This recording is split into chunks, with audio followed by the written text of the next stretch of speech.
Вести на Канал 8, добро дојдовте. Нов шумски пожар избувна на падините на Осоговските планини во атарот на селото Пресека. Во гаснењето интервенираа пожарникарите од Кочани и Македонска Каменица. Нов шумски пожар избувна на падините на Осоговските планини во атарот на селото Пресека. Во гаснењето вклучени се територијалните противпожарни единици од Кочани и Македонска Каменица, како и службите од шумското стопанство Осогово и волонтерите пожарникари од Доброволното противпожарно друштво од Кочани. Заменик командирот на територијалната противпожарна единица од Кочани Сашо Мијалов информираше дека се действува со 30 на луѓе повеќе од 15 часа на тежок непристапен терен, каде што гори високо стеблеста борова и дабова шума како и ниска вегетација. Зафатена е површина од 100 хектари, а пламените јазици достигнуваат и до 20 метри. При тоа изгорени се квалитетни борови стебла. Обид за локализирање на пожарот имало и од воздух со подршка на хеликоптери што се под надлежност на Центарот за управување со кризи. За сега гасењето е неуспешно. Според информациите од пожарникарите кои се наоѓаат кај селото Пресека, од пожарот е загрозена и викендичка во која престојувале луѓе. Од територијалната противпожарна единица нагласија дека борбата со огнената стихија ќе биде тешка, а противпожарните единици на терен ќе останат и во текот на ноќта. Депонијата кај селото Бели продолжува да гори. Во изминатото деноноќие, чадот и миризбата на изгорено се простираше низ целата котлина и се чувствува во домовите на кочанчани. Нема позитивни промени во состојбата со запалената градска депонија кај Бели. Во изминатото деноноќие таа повторно се разгоре, а последиците од тоа ги чувствуваат сите граѓани.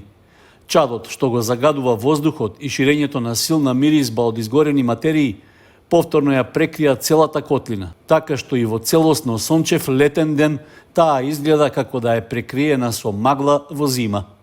Реакциите на граѓаните се оправдани, а фотографиите што ги испраќаат се дополнителна потврда дека потребно е брзо и соодветно действување од надлежните. Нашите најнови снимки покажуваат дека депонијата гори од сите страни. Во понеделникот попладни и во вечерните часови излегуваше црн загушлив чад, од што може да се заклучи дека не биле запалени само органски отпадоци, туку и материи со поинаков хемиски состав.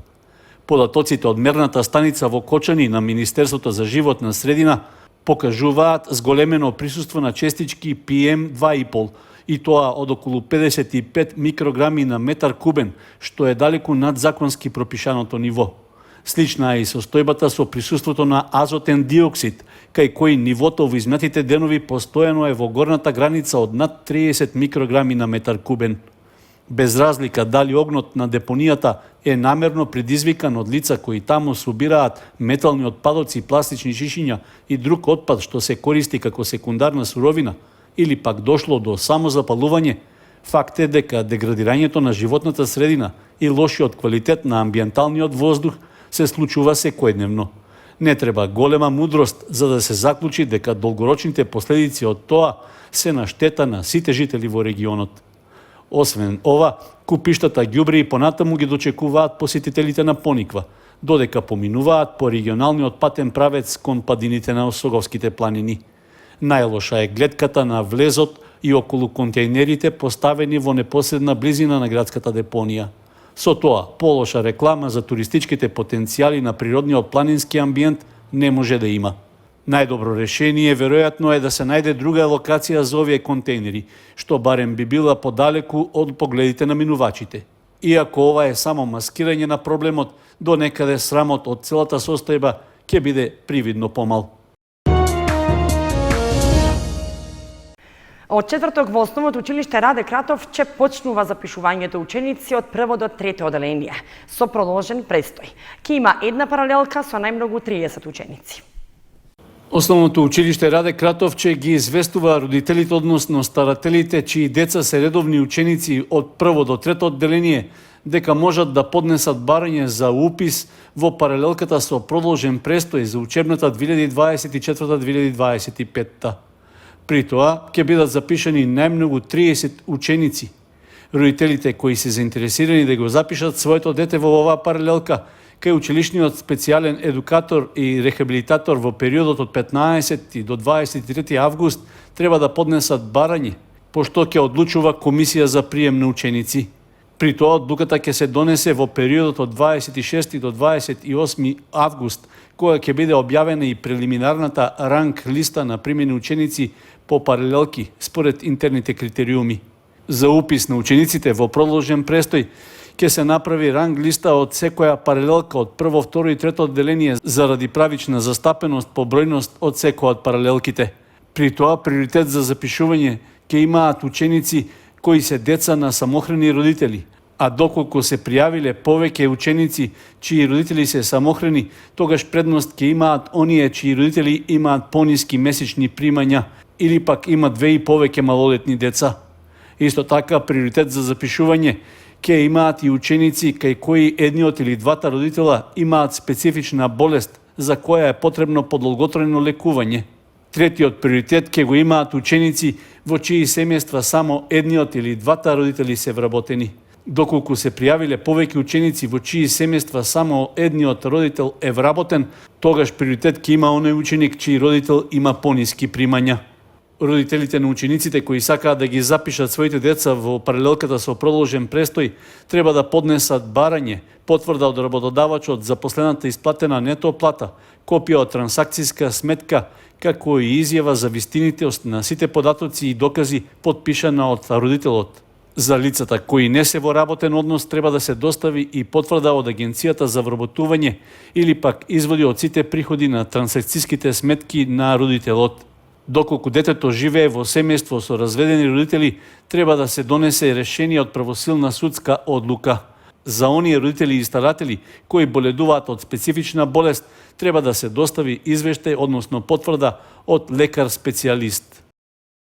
Од Македонското еколошко друштво испратија писмено известување во врска со угинувањето на царскиот орел што го спасија кочанските пожарникари. При тоа се констатира дека смртта на птицата е потврда дека во државата недостасува центар за рехабилитација на диви животни. Брзото угинување на царскиот орел што пред една недела го спасија кочанските пожарникари потврдува дека на државно ниво недостасува центар за рехабилитација на дивите животни, каде тие ќе бидат згрижени и ќе добијат соодветна ветеринарна нега, истакнуваат од Македонското еколошко друштво. Токму по нивна препорака, птицата беше однесена во зоолошката градина во Скопје, но покрај обидите на вработените да помогнат, таа почина по 2 дена. Во писменото известување до јавноста од Македонското еколошко друштво додаваат дека фактот што пожарникарите доброволци успеале да го фатат младиот орел зборува во колку лоша состојба се наоѓал, а резултатите од рентген снимките покажале дека тој не бил жртва на огнено оружје, ниту имал скрашеници. Во отсуство на центар за рехабилитација на диви животни, зоолошката градина во Скопје ги има најдобрите услови за нивно закрепнување и затоа ги поздравуваме низините напори да помогне, велат од Македонското еколошко друштво. Државата не е подготвена соодветно да реагира на случаи во кои се повредени диви животни. За разлика од кај нас, во Бугарија и Грција има специјализирани центри за рехабилитација на дивите животни. Стапката на смртност на младите грабливи птици е многу голема во природата, а кај конкретниот вид само 10 до 20% од сите пролетани млади птици дочекуваат возраст за репродукција, односно старост од 3 до 4 години. Односот меѓу зоолошката градина во Скопје и Македонското еколошко друштво низ годините представува пример за соработка меѓу државните институции и граѓанскиот сектор. До сега тие заеднички помогнале да закрепнат единки на белоглави мршојатци, штркови и други видови, кои потоа успешно биле вратени во природата.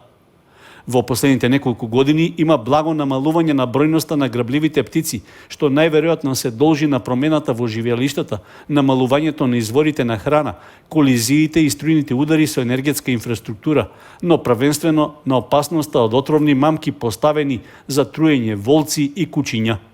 Царскиот орел, што се смета за загрозен вид птица со само 10 двојки во нашата држава, има природни живеалишта околу локалитетот Раткова скала на падините на Осоговските планини. Младата единка која угина била повредена и дезориентирана како последица од неодамнешните пожари на овие простори. Од Македонското еколошко друштво нагласуваат дека телото на орелот е предадено на Факултетот за ветеринарна медицина при Универзитетот Свети Кирил и Методи во Скопје, каде што ќе биде извршена обдукција. Резултатите ќе бидат споделени со јавноста и со релевантните институции.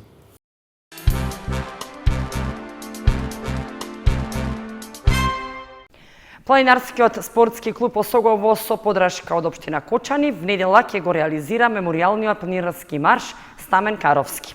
Учесниците ќе пешачат од одморалиштето на МВР до врвот Панаѓур и назад. На 25 август планинарскиот спортски клуб Осогово од Кочани ќе го реализира вториот планинарски марш во сеќавање на својот починат член, планинар и другар Стамен Каровски. Планинарите ќе го искачат врвот Панаѓур, кој се наоѓа на 1669 метри надморска височина на Осоговските планини. Акцијата ќе почне од паркингот на туристичкиот локалитет Пониква и движењето ќе се одвива по маркирана планинарска патека, која над 80% поминува низ букова шума, а последните 500 метри до врвот, учесниците ќе се движат по пасиштен терен. Должината на патеката е 9 км од лесен карактер.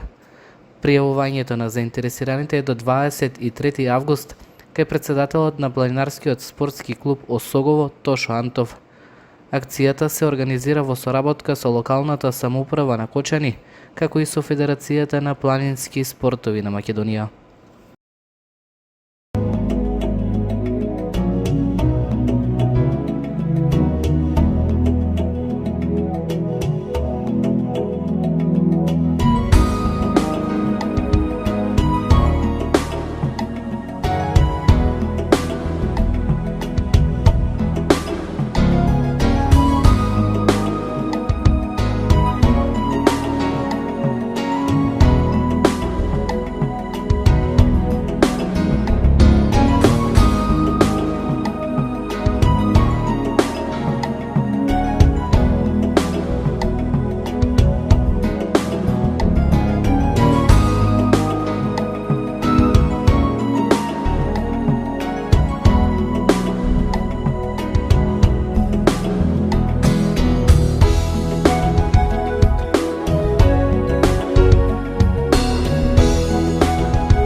Почитувани, тоа беа настаните што го одбележаа денешниот ден. Следете ни на нашата веб страница kanal8.mk.